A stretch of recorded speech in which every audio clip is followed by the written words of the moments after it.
और जब से विश्वविद्यालयों को भगवाकरण करने का वो हुआ है और हम अम्बेडकरवादियों ने ठाना है, इसको हम नीला बना के रखेंगे। और अब भी जो भी अम्बेडकरवादी क्रांति करेगा वो नीले झंडे के तले करेगा, अम्बेडकर के झंडे के तले करेगा। लेकिन हम अम्बेडकरवादी नीले झंडे की ये ताकत है कि मूर्ति की स्थापना इसी जगह पे होगी। हम अम्बेडकरवादी, हम भारत के असली मूल निवासी, हम संकल्प लेते हैं और बाबा साहेब के मान सम्मान के साथ कभी समझौता नहीं होगा, क्योंकि बाबा साहेब पहले विश्व रत्न डॉक्टर बाबा साहेब भीमराव अंबेडकर हमारा मान सम्मान है। और उनकी स्टैचू की जो करना है, जो यहाँ लगाना है, वो इस चीज का प्रतीक होगा कि हमारा भी हेरिटेज, हमारी भी लेगेसी कुछ इस विश्वविद्यालय में, यूनिवर्सिटी में है। और सेंटर में यहीं पे जब तक नहीं लगेगा तब तक अम्बेडकरवादी एक इंच भी नहीं हटेंगे।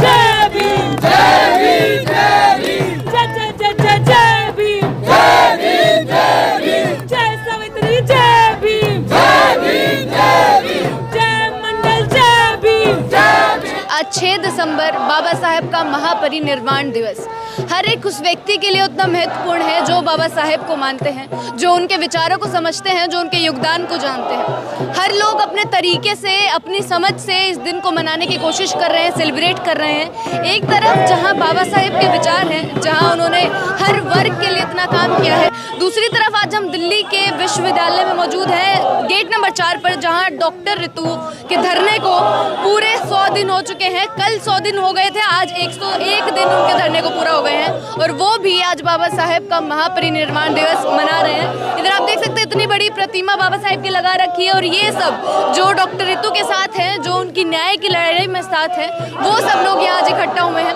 डॉक्टर ऋतु से ही बात कर लेते हैं कि एक तरफ जब बाबा साहेब अम्बेडकर ने जिस भारत की कल्पना की थी, जिसमें हर व्यक्ति को न्याय मिलेगा, दूसरी तरफ उनको अपना संघर्ष लड़ते हुए 100 दिन हो गए हैं। इन सारी चीज़ों पर उनका क्या कहना है और उनकी लड़ाई कहाँ तक पहुँची है, ये आप तक पहुँचाने की कोशिश करें।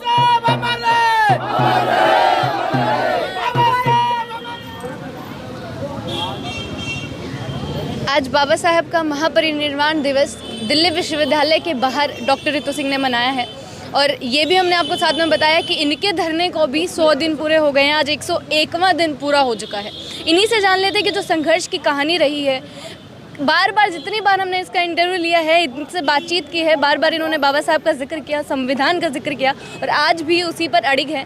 डॉक्टर ऋतु, आप बताइए, आज बाबा साहब का महापरिनिर्वाण दिवस भी है, आप लोगों ने इतने अच्छे तरीके से सेलिब्रेट किया है और आपके धरने को भी 101वां दिन पूरा हो गया है। कैसी रही है ये जर्नी? जर्नी मैं क्या बताऊं, कल हमारे बीच में मैम आए थे, मिसेस शालिनी लाल, तो उन्होंने शायद वो चीज़ें मैंने भी नहीं सोची थी, तो मैम बुक के लेके आए थे। मैम ने एक चीज़ बड़ी अच्छी कही, मैम एक बड़ी सामने है, मैम ने एक चीज़ बहुत अच्छी कही जब वो आए और उन्होंने एक्चुअली हमें जगा दिया। मुझे एहसास नहीं था इस चीज़ का, आप रहो यहाँ पे रहो बेटा, मुझे इस चीज़ का एहसास नहीं था क्योंकि हम लोग बस दिन प्रतिदिन चलते जा रहे थे और जो फेथ था, वो डिटर्मिनेशन, बहुत अनवेवरिंग और अनडिफीटेबल हमारे हौसले थे कि जैसे चलते जाना है। बट मैम ने ये कहा कि आप कोई पिक्चर बनाते हैं, चाहे कोई बहुजन कोई मूवी बनी है, तो उसके आप 100 दिन जब पूरे होते हैं या आप उसका रिव्यू देते हैं, आप उसके लिए लिखते हैं। और आज ये बहुत बड़ी बात है कि एक बहुजन बच्ची जो यहाँ पे 100 दिन से बैठी है, 100 दिन पूरे हो गए, उसका हौसला बढ़ाने के लिए या उस चीज़ को रिकॉग्नाइज करने के लिए हम लोगों को भी कुछ लिखना चाहिए ताकि उसके हौसले और अडिग और अटल हों। तो मुझे तब एहसास हुआ कि हाँ, वाकई में 100 दिन पूरे हो गए। मुझे तब तक लग ही नहीं रहा था, क्योंकि जब आपकी मंजिल क्लियर होती है ना, जब आपके दिमाग में आपका विजन क्लियर, आपको पता आपकी मंजिल क्या, आपको कहाँ पहुँचना है, तब आप एक सेकंड के लिए भी डगमगाते नहीं हो। जैसे बाबा साहिब का था कि मैं कुछ करके जाऊँ, मैं अपनी जनरेशन्स जो हैं, तमाम लोगों ने उस टाइम पे भी उनका साथ नहीं दिया। उस टाइम पे वो दिन रात काम करते रहते थे, उन्होंने अपने परिवार की परवाह नहीं करी, बट वो अडिग और अटल रहे और आज उनकी वजह से हम यहाँ पे हैं। जैसे अब बहुत सारी चीज़ें सुनने में आती है कि बाबा साहिब को तो मानते हो, बाबा साहिब की नहीं मानते, तो हमें लग रहा है कि हमने कुछ इस तरीके से उनको पढ़ा है या समझा है कि अब बाबा साहिब की मानने की ज़रूरत है। और अगर बाबा साहिब की मानने की ज़रूरत है तो ये डिटर्मिनेशन, ये हौसला आपके बीच में होना चाहिए कि रुकना नहीं, झुकना नहीं, थकना नहीं, बिकना नहीं। And that's what the teachings I have learned. और मुझे लगता है कि ये मेरे अंदर बहुत मजबूती से है, ना हिलूंगी ना हटूंगी। 6 दिसंबर 1956, 6 दिसंबर 2023, इतना बड़ा फासला है। क्या लग रहा है, आप जब यहाँ बैठी हैं, एक धरने में बैठी हैं, एक आंदोलन चला रही हैं पूरा, कुछ डिफरेंस आ पाया है समाज में, कोई बदलाव हो पाए हैं जैसा बाबा साहेब ने सोचा था? बदलाव देखो, 2-3 चीज़ें हैं कि बाबा साहेब ने तो बहुत सारी चीज़ें सोची थी, लेकिन बाबा साहेब को ये भी पता था कि कुछ मेरे समाज के लोग इस तरीके से हमारे हकों के साथ कॉम्प्रोमाइज़ कर सकते हैं। बदलाव ये आया कि जो उन्होंने सोचा हम वो पूरा नहीं कर पाए, और ये फैक्ट है। बहुत कम ऐसे लोग हैं जो पूरा कर रहे हैं। उसमें अगर आप दिल्ली विश्वविद्यालय से बात करो तो प्रोफेसर रतन लाल का नाम सुर्खियों में सबसे पहले ऊपर आएगा। उसके बाद जो किसी को टारगेट बनाया गया, डॉक्टर रितु सिंह, उसके बाद अभी लक्ष्मण यादव हाल ही में। तो ये जो लोग जिन्होंने मुखरता से अपनी आवाज़ उठाई, जो डरे नहीं, जो झुके नहीं, जो हटे नहीं, जिन्होंने बाबा साहेब के मिशन को, लेगेसी को आगे कंटिन्यू किया बिना अपनी नौकरी की परवाह किए बिना कि हम झुकेंगे नहीं। प्रोफेसर साहब हमेशा ये बात कहते हैं कि अब मैं फ्लावर नहीं, मैं फायर हूँ, और मुझे ऐसे ही देखो, क्योंकि मेरे शब्दों में वो आग है जो तुम्हें झंझोरती है, जो तुम्हें जगाती है। दैट फायर, वो जो वो देते हैं शब्दों से।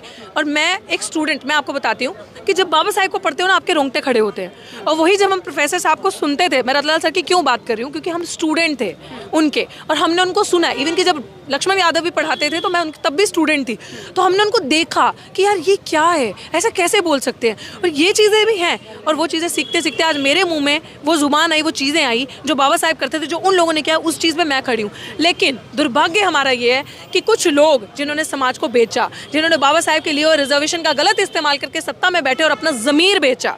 किसी ने बड़ी खूबसूरत बात कही है कि मैं शरीर के मरने को मौत नहीं मानता, मैं ज़मीर के मरने को मौत मानता हूँ। और वाकई में वही मौत होती है जो जिनका ज़मीर मर जाए। और बाबा साहेब को उन लोगों ने, बाबा साहेब को झुठलाया है, बाबा साहेब का अपमान करवाया है, बाबा साहेब के दिए हुए एक सोशल जो रिप्रेजेंटेशन था उसको झुठलाया। उन गद्दारों के, उन दलालों के कारण आज हमें कमेंट सुनने को मिलते हैं, आज हमारी जान को खतरा होता है। उन दलालों के कारण रेप तक की धमकियां हमें आती हैं, क्योंकि वो अपना ज़मीर बेच के वहाँ बैठे। तो ये बदलाव है। बोलने वाले बोल रहे हैं, अंजाम मैम कुछ भी हो इस चीज़ का, हमारे हौसले 1 इंच भी हम लोग हटेंगे नहीं, ऐसे ही रहेंगे। और दलालों को दिखाएंगे कि तुम्हारी वजह से ये हाल हो रहा है हमारा, और उनको भी असली घर जो उनका जेल है या सत्ता से उतार के हम ही खींच के लाएंगे, ये भी मैं वादा करती हूँ। 100 दिन पूरे हो गए हैं जब शुरुआत की थी, न्याय, नौकरी नहीं, न्याय चाहिए। लगा था कि इतना लंबा संघर्ष करना पड़ेगा, इतनी देर तक सुनवाई नहीं होगी। हाँ, लगा था। ऐसा नहीं था, ऐसा लग रहा था कि हो सकता है शर्म आ जाए बीच में, एक पॉइंट के लिए लगा था, क्योंकि 2 बड़े मैसिव प्रोटेस्ट थे जिसमें समाज ने इनको दिखा दिया कि देखो संविधान के साथ चलने वाले क्या और संविधान के उस तरफ ना चलने वाले, संविधान को नहीं मानते, वो कौन है। सोचा था कि शर्म आएगी, बट आहिस्ते आहिस्ते ऐसे एहसास हुआ कि जो जिनका ज़मीर ही नहीं है, उन लोगों से आप क्या उम्मीद करोगे न्याय की। तो you don't have to demand the justice for you, you need to claim it. So अब क्लेम करने के लिए यहाँ बैठे हैं। तब सोचा नहीं था, लेकिन अब ऐसा सोचा कि 100 के आगे हो सकता है 1 0 और लग जाए। बट आप मेरे को यस मैं हूँ अटल, मैं ऐसी ही हूँ। और मुझे लगता है कि बाबा साहेब भी ऐसे ही थे कि जब उनके समाज के लोग उनके साथ नहीं थे, जब वो हिंदू कोड बिल पास कर रहे थे, हमारे समाज के लोग उनका विरोध कर रहे थे और लोग विरोध करते। लेकिन अगर वो हट जाते तो हम आज यहाँ होते। और खासकर महिलाएं, आपके हाथ में माइक नहीं होता और हम जैसी महिलाएं आज यहाँ खड़ी नहीं होती। तो अगर वो ऐसे थे तो हम तो ढीठ भी हैं, बेशर्म भी हैं, और कुछ भी कह लो ऐसे ही रहेंगे। और मतलब है ऐसा ही हमारे साथ। क्या ऐसा विचार है, क्या ऐसी एनर्जी है जहाँ से सब चीज़ें आ रही हैं और इतना लंबा चलने का हौसला देकर जा रही है? प्रॉबली सबको अम्बेडकर को पढ़ना चाहिए, जैसे मैम ने कहा कि बहुत ज़रूरी है कि आप खोखली बातें करते हो, सुनी सुनाई बातें करते हैं, और हमने पूरी तरीके से समझा नहीं है और बस ऐसे ही। और जब आप अपने महापुरुषों को याद करते हो, जब आप पढ़ते हो उन चीज़ों को, सिर्फ पढ़ के किताबी नहीं, जब आपके अंदर रैशनल अंडरस्टैंडिंग और लॉजिक आता है ना कि क्यों किया, क्यों ऐसी मूवमेंट्स उठी, क्या करना है, और अम्बेडकरिज्म का मतलब क्या है, उस जीवन को जीने का मतलब क्या है। जीवन वो नहीं है सिर्फ अपने लिए जिया जाए। किताबों और डिग्रीज का मतलब नहीं है कि उनको सजा के रखा जाए और नौकरी करके पेट पाला जाए। असली एजुकेशन, ट्रू एजुकेशन मीन्स कि जिसके मुंह में जुबान नहीं उसके लिए बोलो, उसके लिए खड़े हो और अपने हक अधिकार को बचाने के लिए लड़ो। अगर आप लड़े नहीं, अगर मैंने वो प्रेयर पढ़ी थी बचपन में कि दूसरों की जय से पहले खुद की जय करे, और मैंने वो लिटरल सेंस में पढ़ी कि भैया दूसरों के तो लड़ती हूँ, लेकिन जब अपनी बारी आएगी तो गले के अंदर हाथ डाल के भी अपना हक छीन लूँगी, और वो मैं कर रही हूँ। और आपने मुझे देखा होगा कि पहले दिन भी मैं ऐसी ही थी और अभी भी मैं ऐसी हूँ। शतक लगाया, 100 को शतक ही बोलते हैं, लगाया, और डजेंट मैटर कितना लगेगा, लेकिन मुझे इतना विश्वास है कि मेरा समाज जाग चुका है। समाज एक है, जो हमें एक मिसकंसेप्शन था, लीडर्स एक नहीं है। और उम्मीद करती हूँ आने वाले टाइम पे ऐसा मूवमेंट्स, यूथ और हम जैसे लोग जिनके मुंह में जुबान है, जो एक्टिविस्ट हैं, जो सामाजिक चिंतक हैं, वो जगाएंगे और झंझोर के सबको एक कर देंगे, और इन सत्ताधारियों को जो हमारा हक खा रहे हैं उनको उनके सही घर पहुंचाएंगे। आखिरी सवाल से ख़त्म करूंगी, जो आज का नज़ारा है दिल्ली विश्वविद्यालय के बाहर का, इतनी बार हम लोग आपके पास आए हैं, आपसे बातचीत की है, लेकिन आज का अलग जो नज़ारा देखने को मिला है, शायद पहले कभी यहाँ पर ऐसा नहीं हुआ है इतने सालों में, ये क्या दर्शा रहा है? बिल्कुल सही कहा आपने। जो आप प्रतिमा पीछे देख रही हैं अपने, ये चित्र बाबा साहेब का, ये हमारी आइडेंटिटी का जो असर्शन है ना, उसका प्रतीक है, हमारे मान सम्मान का प्रतीक है। और ये 26 नवंबर, जिस दिन हमारा संविधान दिवस था, उस दिन हमने महापर्व मनाया था, उस दिन ये लगाया गया था यहाँ पे, ये दिए जलाना किसी की कॉपी नहीं है, ये दिए जलाना एक प्रतीक है जागरूकता का, कि बाबा साहेब की जो लेगेसी है ना, जो उन्होंने अज्ञान से हटा के हमें ज्ञान के साथ जोड़ा, वो दीपक, वो रोशनी, वो चिराग सदा जलते रहे, उनकी रोशनी सदियों तक रहे। जब तक ये संसार रहेगा तब तक ये लेगेसी कंटिन्यू रहेगी। और हम जैसे जो उनकी टीचिंग्स को मानते नहीं, सिर्फ लोगों तक भी पहुंचाते हैं, ये हमारा वो है। और वाकई में ये खूबसूरत नज़ारा, आई थिंक वो आपसे मिस हो गया लास्ट टाइम का। आप वीडियोस ले सकते हैं मुझसे, इस क्लिप में लगा सकते हैं, ताकि आपके दर्शक इस चीज़ को देखें। और आपका भी बहुत बड़ा योगदान है, आप हमें पहले दिन से कवर कर रहे हैं, और ये वाकई में ऐतिहासिक है। ये विश्वविद्यालयों में नहीं हुआ, और जब से विश्वविद्यालयों को भगवाकरण करने का वो हुआ है, और हम अम्बेडकरवादियों ने ठाना है, इसको हम नीला बना के रखेंगे। और अब भी जो भी अम्बेडकरवादी क्रांति करेगा वो नीले झंडे के तले करेगा, अम्बेडकर के झंडे के तले करेगा। नीली लाइट्स लगी है, नीले झंडे लग रहे हैं, आप देख सकते हैं, पूरे प्रांगण को आप कवर करिएगा। प्रोफेसर रतन लाल की वाइफ भी हमारे साथ है, इनसे समझ लेते हैं। मैम, आप भी लगातार आ रहे हैं, रतन लाल सर लगातार मैम के साथ हैं। आज जो ये 100 दिन पूरे हुए हैं, किस प्रकार से देख रही हैं इनको? मैंने कल ही आके ऋतु को बुके दे दिया था कि लेट्स सेलिब्रेट दिस सेंचुरी, और उसके लिए ऋतु ने ऑलरेडी बता दिया है जो भी कुछ मैंने कल किया था, कि किस तरीके से हमें इस चीज़ को सेलिब्रेट करना चाहिए। हिम्मत हारने से बेहतर है कि उसका सेलिब्रेशन किया जाए। तो आपको लग रहा है कि जो इनके हौसले आपने देखे हैं पहले दिन से, 100वां दिन भी देख लिया, पहला दिन भी देखा है, कुछ अलग दिखा है, कुछ हौसला बढ़ा हुआ दिखा है? एक्चुअली आप लोग जो हैं वो इसको अब से देख रहे होंगे, लेकिन मैं इसको बहुत साल पहले से देख रही हूँ, तो मैं जानती हूँ ये क्या कर सकती है और क्या नहीं कर सकती है।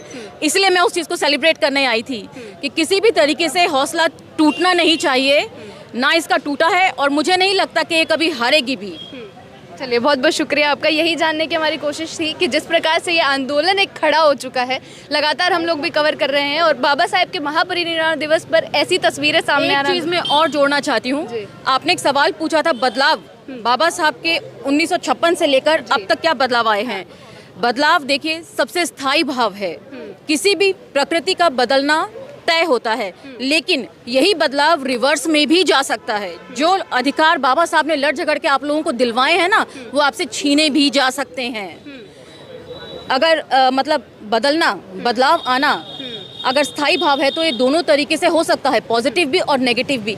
यदि बहुजन समाज अब भी नहीं जगा, तो 2024 के बाद मुझे लगता नहीं कि वो कभी जाग भी सकेगा। मतलब ये थ्रेट भी है सामने? बिल्कुल है। आप देखिए, अभी तो जबकि इलेक्शन होने वाले हैं, लेकिन उससे पहले किस तरीके से ये लोग बिहेव कर रहे हैं। राष्ट्रपति कोविंद जी, हमारे भूतपूर्व राष्ट्रपति जो हैं, उनको किस तरीके से मंदिर की सीढ़ियों के बाहर हर बार रोक दिया गया है। पूरे 5 साल के कार्यकाल के दौरान उन्होंने कभी आवाज़ तक नहीं निकाली। इस तरीके से ये जो संघी है, ये प्रोजेक्ट करते हैं कि आपकी जो हद है या जो आपकी हैसियत है, वो वहीं सीढ़ी तक सीमित है। द्रौपदी मुर्मू जी को भी किस तरीके से नई संसद के उद्घाटन से बिल्कुल बाहर रखा गया, उसको पूरी दुनिया ने देखा। सिर्फ अपने देश तक अब ये बातें सीमित नहीं हैं, और पूरी दुनिया इस मैसेज को देख रही है। उसके बाद मैंने पहले भी इस बात को रखा था कि बाबा साहब की मूर्ति जो है वो अमेरिका में भी लगाई गई थी, और उसको बहुत सेलिब्रेट किया था, जबकि मुझे उसके सेलिब्रेशन का कोई मतलब नहीं दिख रहा था। उससे ठीक मेरे ख्याल से हफ्ता भर पहले SB 403 का मैं पहले भी जिक्र कर चुकी हूँ, एंटी कास्ट बिल, जो पास होना चाहिए था। पार्लियामेंट के दोनों सदनों से वो पास हो गया अमेरिका के, लेकिन उसको वहाँ के गवर्नर ने जो है खारिज कर दिया। मतलब ये सारी चीज़ें भी सामने हैं, जब एक तरफ हम सेलिब्रेट कर रहे हैं, लेकिन दूसरी तरफ इन चीज़ों का भी ध्यान रखने की ज़रूरत है। इन सब चीज़ों का ध्यान रखने की ज़रूरत है, क्योंकि अब हमारा बहुजन तबका जो है पढ़ने के लिए विदेशों में भी जा रहा है। और आज हम जो यहाँ पर रोते हैं उनके लिए ना, तो आपको ये नहीं भूलना चाहिए कि मनुवादी सोच के लोग हमसे पहले बाबा साहब के विचारों से ज़्यादा जल्दी ट्रैवल करके वहाँ पहुँच चुके हैं, और उनके पास ये ताकत है कि वो आपके अधिकारों को वहाँ पर भी रोक सकते हैं। चलिए, बहुत बहुत शुक्रिया आप दोनों का। यही पहुंचाने की कोशिश आप तक कर रहे हैं कि आज के डेट में भी किस प्रकार जो बाबा साहब को मानने वाले लोग हैं, वो उसी तरह से इन सारी चीज़ों को सेलिब्रेट करते हैं जो शुरू से करते आए हैं। और डॉक्टर रितु सिंह का जो धरना आंदोलन में तब्दील हो चुका है, वो कहाँ तक पहुँचा है, ये संघर्ष की लड़ाई कहाँ तक